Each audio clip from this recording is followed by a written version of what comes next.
Now that you're beginning to actually write your dissertation, you've completed your letter of intent to conduct research. You want to pull out that dissertation handbook, which is found in the Research Writing Center or the Research Resource Center, and start to go through that carefully. In particular, you want to, so go ahead and read through the process of writing the dissertation and kind of all the expectations and kind of the roles of the committee and so forth. It's really a good thing to do right now. And then as you start to really hone in on the actual dissertation, jump down to page 51. I'm going to jump down to page 51 of the dissertation handbook.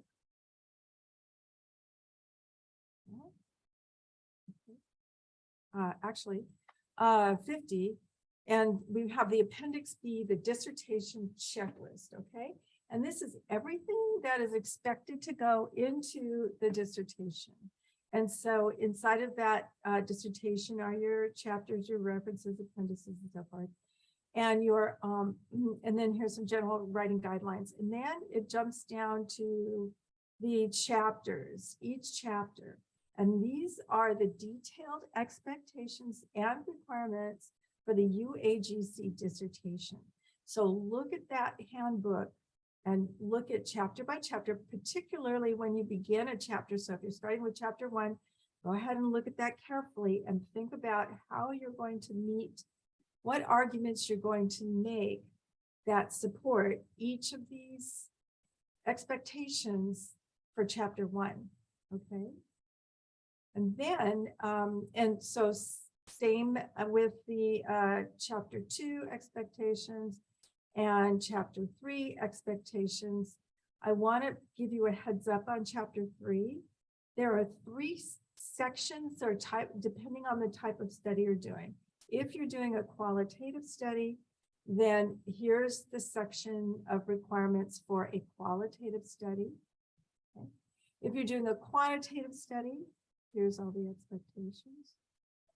And then if you're doing a mixed method study, it has the expectations. So 2 of the 3 methods in chapter 3 that are outlined in detail, you will throw those away and just focus on the method that you are using in your own study. Okay, so that's a heads up on chapter 3.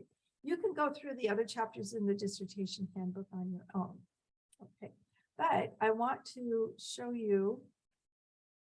I'm going to go back to chapter 1 and show you how this dissertation handbook lines up to something we've developed called the dissertation template. Okay, so the dissertation template has talks about the APA 7 formatting of your dissertation and how it's going to be formatted. Okay. And so you've got the heading, you've got the chapter headings, which are all in caps and centered. You've got the heading 1, heading 2, heading 3. And usually you don't need more than 3 headings, okay? References, by the way, are single spaced. And they're called a hanging indent. The first line is all the way out, and other lines are indented by 5 spaces, okay? So here's your title page, and it's formatted properly. So you might as well go ahead and update your title page. And then you're not going to do your abstract until you're completely done with your dissertation, so don't do it yet. And same with the acknowledgements and dedications. And don't worry about the table of contents yet, okay? It's going to be, they're going to be, do that last, okay?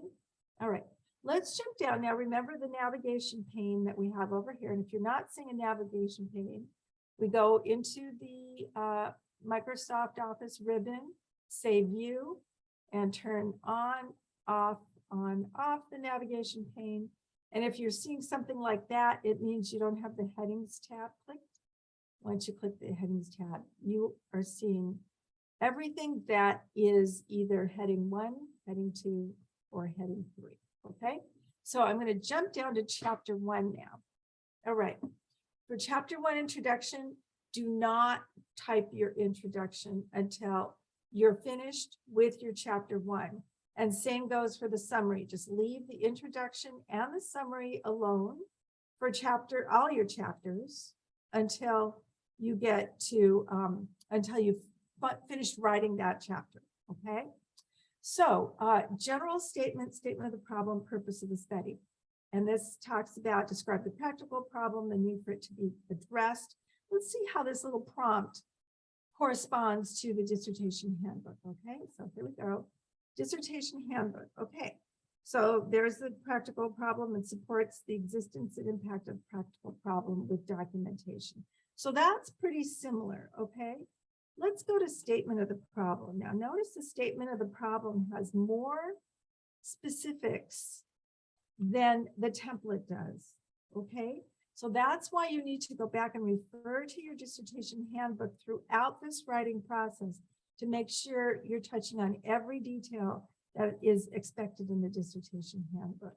Let's take a look at the purpose of the study. Look at that, lots of information here in the purpose of the study. And then if it's a qualitative study, some additional information, okay, quantitative and so forth. And so all we've got here is just a little overview. So don't rely on these prompts, rely on the dissertation handbook as you write each of these sections. These prompts are only to kind of give you some anchor, provide an anchor point as you write, okay?